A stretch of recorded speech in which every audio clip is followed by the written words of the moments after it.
Hey, guess who's still alive? Yeah, September was a total wash for me, but I'm back and making videos again. So, yay for surviving a disgusting cold, but I'm back.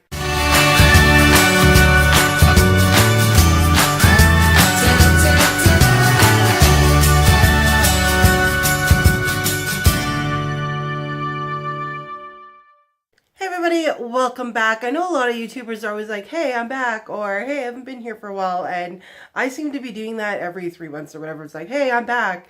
And I probably still sound like I have a cold, at least to me. You guys probably can't tell. I survived a pretty disgusting cold, and I've pretty much just written off the month of September because I barely got any videos up except for my kind of like Portland trip wrap-up videos. So I'm back and I'm going to be making videos for this month, and October is a super busy month. I've got a whole thing of videos planned for you guys and some really exciting things happening. So without further ado, here is my August and September wrap up because I didn't get a chance to do my August wrap up. I am doing them both combined. So here we go. I'm not going to go into too much detail because honestly, I have forgotten a lot of what they were about. It's terrible when I read books. I almost forget instantly what I read and a lot of the main details, which is really bad, which is why I really like rereading. But so I'm just going to mention the books I read and some brief thoughts about them if I can remember them, and their star ratings, of course. The first book I read was A Monster Calls by Patrick Ness. A lot of people were gushing about this on BookTube and just how much they loved it. And I was kind of put off from it because of the cover, and I didn't really understand what the premise was either. But there was a movie being made, so I watched the movie trailer and it was completely different than what I was expecting that book to be about. So after watching the movie trailer, I decided to pick up the book and I really enjoyed it. I gave it a 4-star rating. There is very small moment of some mild to moderate content, but it's like so pass and go, like it's barely there. But just to give you guys a heads up for that, if you want more information, just message me down below or on Goodreads and I'll give you more info. But other than that, I gave it a 4-star rating. I really enjoyed it. It was heartbreaking, heartwarming, and just a really deep thinking story. Like, it actually gave me a lot to think about too in my own life. And I just thoroughly enjoyed this book, and it brought in some more darker thoughts and some things that I'm afraid of as well. So it was just really interesting to read that and to read this story. And so I'm actually looking forward to the movie coming out, and I'd go check that out. And it is going to be a heartbreaker of a movie because the book was heartbreaking and I did end up crying at the end, so heads up. Next, I read a graphic novel. I read Miss Marvel Volume 5, super famous, and I gave it a 3-star rating. Now, I do really enjoy the Miss Marvel comic book series that I've been reading. It's probably one of the few, if the only, comic book series that I've been really enjoying. This might be one of the last comic books I read, though, just because there's a lot of what I like to call contradicting or controversial, more so contradicting themes in it that contradict what I personally believe in and what I personally stand for. And because I can't really get around them when I'm reading stuff from Marvel or graphic novels in general, so I'm probably going to put off reading graphic novels. And a lot more of that contradicting themes started showing up in Miss Marvel Volume 5, but I still really enjoyed the story. I still really like that they have such a diverse superhero on the scene now, and just she has such a real personality to her, and she's so relatable just to anybody in general.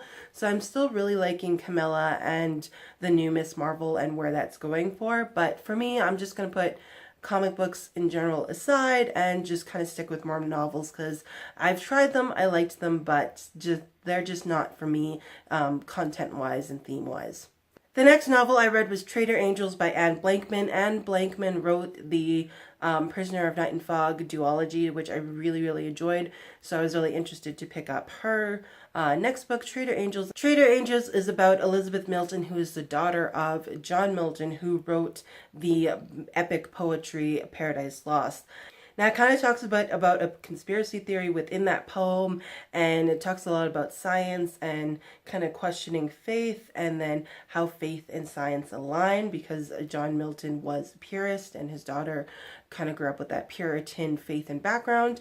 And with her Puritan background is being a lot of question, because she's kind of going into some new backgrounds and new ideas she hadn't thought of, and she's really interested into natural philosophy and science and natural sciences and stuff like that. So she ends up going on to this kind of race against time and following these clues to a puzzle her father left in Paradise Lost, to not only just save her father's life, but save Christendom and just the world in general, or just that the way the world is set up in general at that time. So it was really interesting to have that, and to have how that faith weaved in with that science thought as well. So it was a really interesting book. I wasn't a huge fan of it though. There's just some, it just got really drawn out and really slow going. But I did really enjoy the whole clue aspect and the kind of the treasure hunt aspect. And you guys know I really do like those treasure hunt, gotta go on a mission, figure out the riddles kind of book series. So I really enjoyed that aspect of it, but it did get really slow, and some of the other things were just kind of meh for me, and the characters are also kind of meh, but I still really enjoyed it. I gave it a 3-star rating. So those are the books I read in August, and now I'm going into what I read in September. Now September I was kind of hitting, I was falling behind on my Goodreads challenge, and I knew I wasn't going to make 100 books this year. So I dropped my Goodreads challenge down to 60 because I thought I could make that, and I might even exceed that. So I thought maybe just start lower and then add to it throughout the years. So I might do that next year when the new year one rolls around. So I dropped my Goodreads challenge to 60, and I also read 3 graphic novels just to bump that up and to kind of get back into the swing of things, because I've just hit a huge reading slump. The first graphic novel I read was Earth Song Volume 1 by Crystal Yates. This started off as a webcomic series, but then they published it into graphic novel form, and I borrowed it from my library, and I really enjoyed it. It had a very high fantasy space element to it, and it's really hard to explain. It's like these planetary beings have their planets, and they created their children on these planets, and then this thing was threatening their children and their planets and their beings, and so they started kind of bringing other children to Earth Song. It's a really interesting premise, and I really enjoyed the fantastical element to it. You had that fantasy that kind of looked medieval-esque, but it's kind of set in space and on different planets, and has these whole like planetary beings, people in it. So I really enjoyed it. I gave it a 5-star rating. The artwork is really, really cool, and I just like seeing amateur artwork and stuff get the recognition it deserves. So I really enjoyed it, and I will pick up Volume 2 when it comes out, or read it online because it's an online webcomic. The next 2 graphic novels were The Courageous Princess Volume 1 and Volume 2. Volume 1, Beyond the 100 Kingdoms, and Volume 2, The Unremembered Lands by Rod Esperanzo. I'm terrible at author names, but I'll post them here.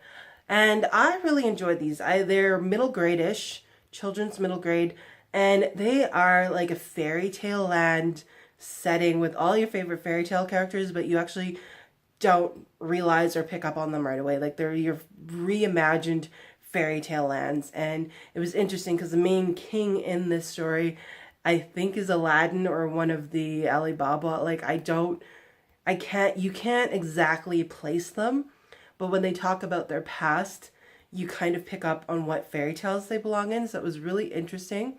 So it's about this young princess who kind of stands out. She doesn't blend into everybody else. She is kind of a tomboy. She is really athletic, but she's also really good-hearted and kind-hearted and humble, and just from a very simple, tiny kingdom. And her parents raised her to be very humble and simple and just to care about her people. And I also like the fact that I'm not too sure what type of faith element there is, but there's just this strong teaching that her parents passed on to her to pray and to always have her faith. And I'm not too sure what it is, because they mentioned a god, but then some other creatures mentioned the gods. So I'm not too sure what kind of faith element they had going on there, but it was just really interesting that every time she was in a really big trouble, she would just simply pray, like just a quick like, oh please save me, or please give me strength, or get me through this, like, or please help me to do the right thing. Like she would always just kind of pause and let her faith and her strength that her parents passed on to her kind of take over. So I found those really, really interesting, and I really enjoyed it that way. So the princess starts off kind of being out of place when she goes to her first ball, and kind of wishing she was prettier, wishing a prince would notice her, and wishing she was fancier, like fancy dresses and stuff. And then she ends up getting kidnapped by a dragon. So she's captured by this dragon, and she kind of waits for a prince to save her, her father to save her, somebody to save her, but she realizes that her father can't afford to hire anybody to come rescue her. Her father might not be able to make through all the obstacles to rescue her, so she rescues herself, which I am all for, a self-rescuing princess, and it's just kind of her adventures to get back home. And then her father does come looking for her, so you got her father's adventures coming to find her, and it's just both of those books are just really interesting, and I am excited for the third book to see how they end. The next book I read was a special book. This book was sent to me for a review by the author and the publishing company, and that is my advanced reader copy of Unblemished by Sarah Ella. A few of us were asked to be Sarah Ella's kind of street team and advanced reviewers, and I was asked and honored to do that. So I received my ARC copy of Unblemished. I read this, I gave it a 5-star rating. I was really apprehensive to be reviewing a friend's book, but I ended up really loving it, and I cannot wait for the second book, you guys. Like, just the way she ended it was just so perfect, and I cannot wait to see what happens. And I'm so proud of her, and I'm so happy for her, and I'm just so excited for the rest of her books. And Unblemished comes out October 11th, so you guys need to go and pre-order Unblemished and get yourself a copy. I gave it a 5-star rating. I'm not going to go too much into it because on Friday I will be posting a review, a full-length review of Unblemished.